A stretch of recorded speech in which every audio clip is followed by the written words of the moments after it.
So let's say you go to the shop in the Star Citizen universe. You decide, okay, I want to buy some weapons. I want to buy some armor. The UI is the lens through which you experience this system. This is the UI through which you purchase your weapons. You decide what I want to buy, what I don't want to buy, what they have, what they don't have. This is a custom built system that they have been iterating on for a long time now. And this is kind of the end result of how you interact with these different systems. For hacking, they're going to have to come up with a system like this. So it's kind of one of these things that when we decide that we're going to talk about hacking, we first have to acknowledge the fact that the framework through which we're going to experience the hacking system isn't even in the game yet.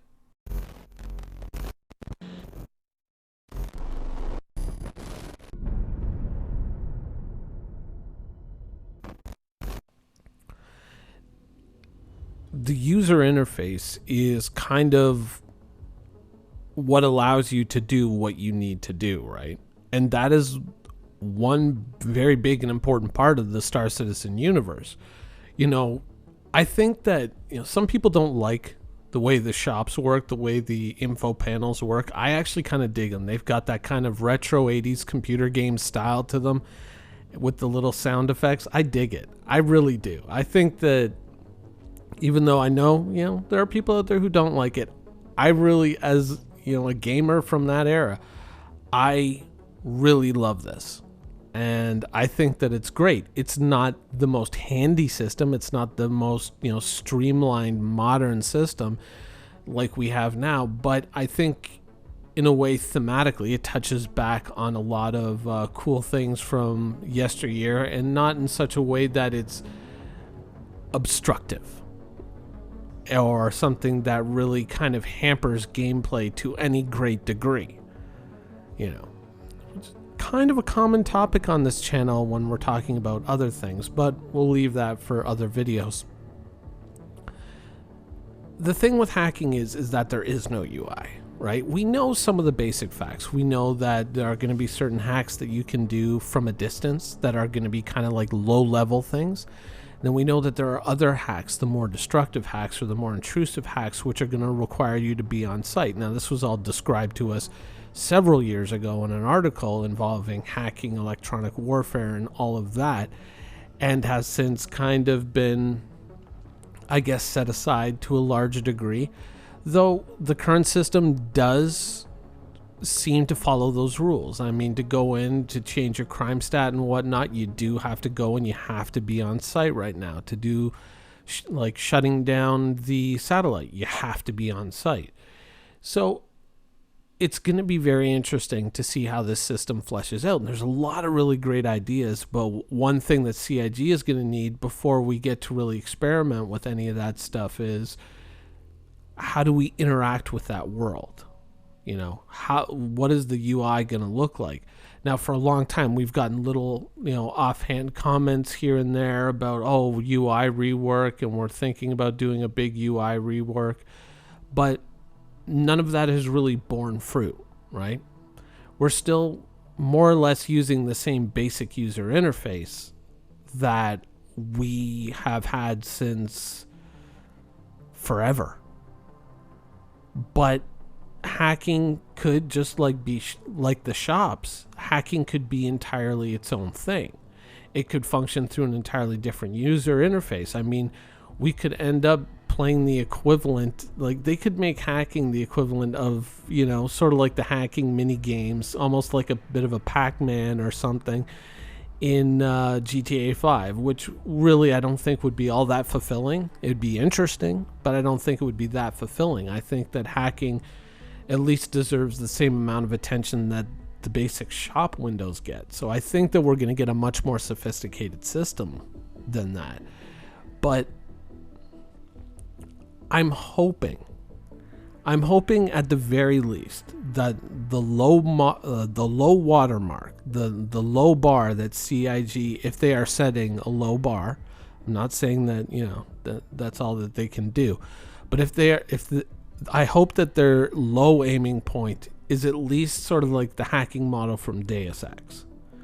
I would hope that it's at least that, but without the arbitrary, like, oh, I have my hacking up to level 5 now, so it's really hard to detect my hacks, and I have viruses to level 4, so I can really slow down the security systems and that sort of thing.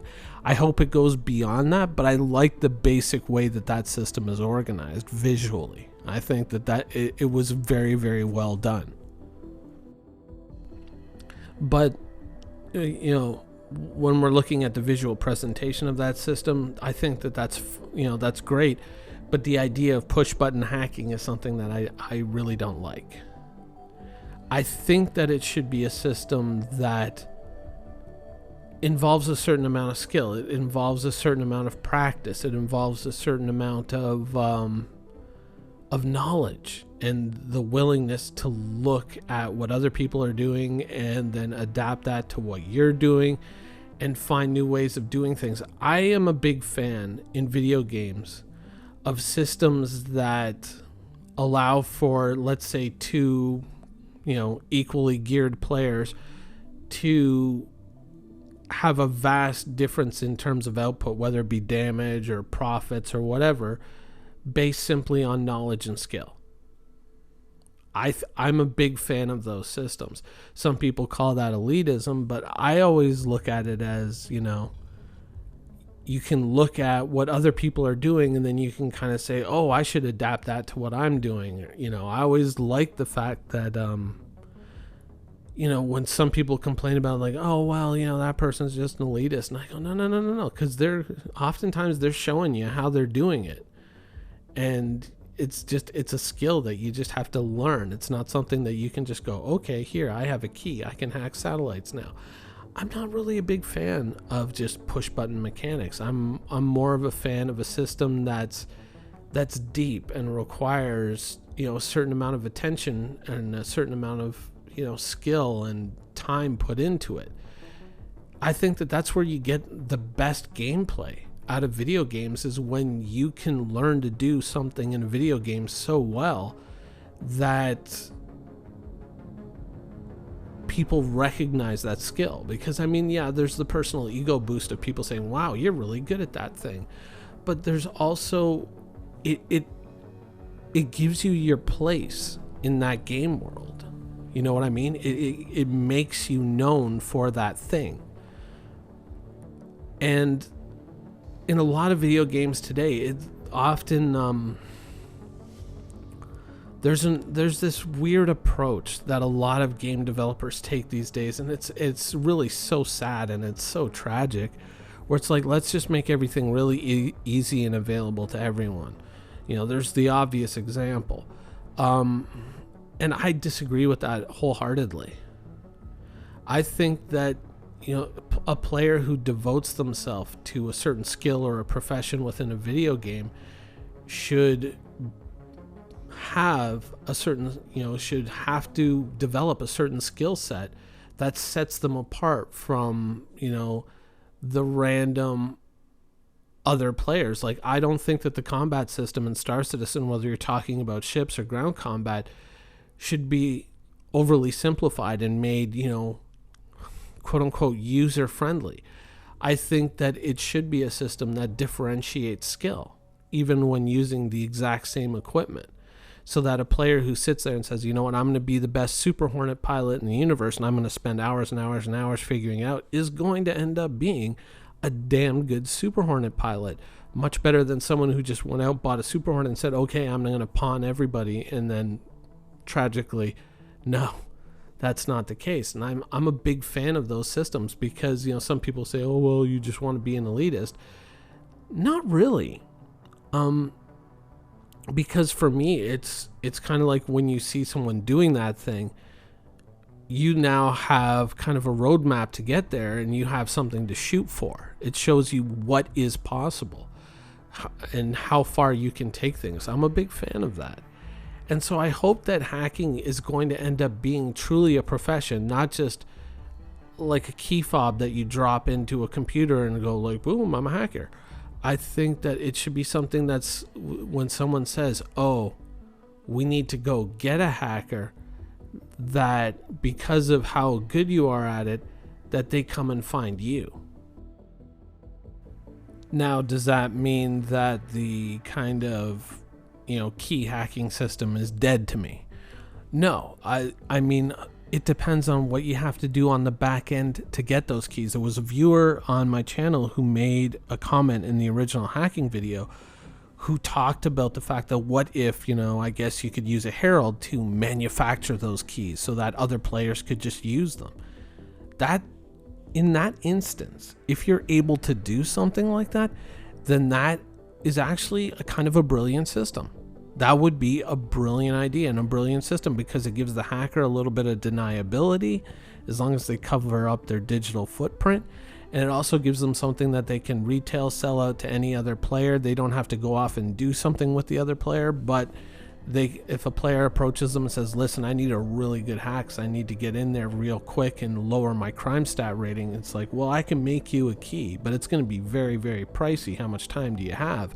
That sort of thing. When you open up those variables and you open up the possibility that a hacker could do something like that beyond what's just, in a store, but something specialist that only a player can make, then I'm totally in favor of just the drop the fob in the slot button, into the computer, so long as the precursor to that is, players could actually manufacture that. And there's a lot of skill that goes into making those things. And then, it makes the disposable keys make a little bit more sense in the universe. And I kind of dig that. I would be fully behind the system as it, as we interact with the systems right now. If on the back end of that, there's this whole process that you have to go through with, the computers in a Star Runner, or maybe the computers in a whole host of different ships, depending on how you set them up. Because remember, we're going to have all kinds of different slots and amounts of computer power that we can devote to certain things. But for someone who's really focused in on this, maybe they can make them faster and better than everyone else can because they've got a Herald or a Star Runner, and so they can make more money doing it. And maybe because they have a lot of specialist equipment, maybe they can make the better, quote unquote hacks. So I'm, even under the constraints of the current system, there is still room to make a really good in-depth system, and to make a system that's rewarding to the players who really lean into it and say, I want to be that thing.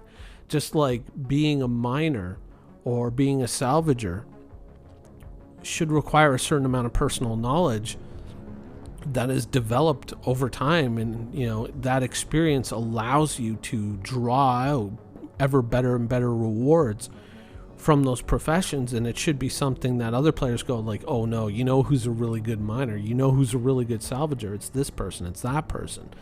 And the same thing with hacking. I hope that hacking goes in that direction. And even if we're stuck within the framework of this interaction, there's still room there to express player skill within these, even frankly, slightly limiting constraints. There's still room there for that. So in the end, while there are like a ton of cool ideas, different ways that you can interact with the satellite, whether it's, listening to transmissions and then using those transmissions to figure out the system and then making keys for people, or having to go on site and put a data spike into the station for a little while that may last for a certain number of days that you have to use to hack in.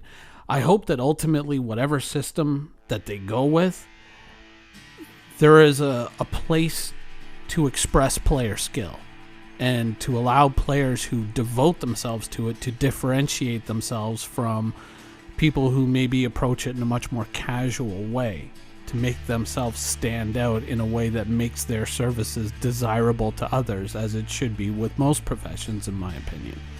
Anyways, that's the show for today. I hope you guys enjoyed it, and thanks for watching.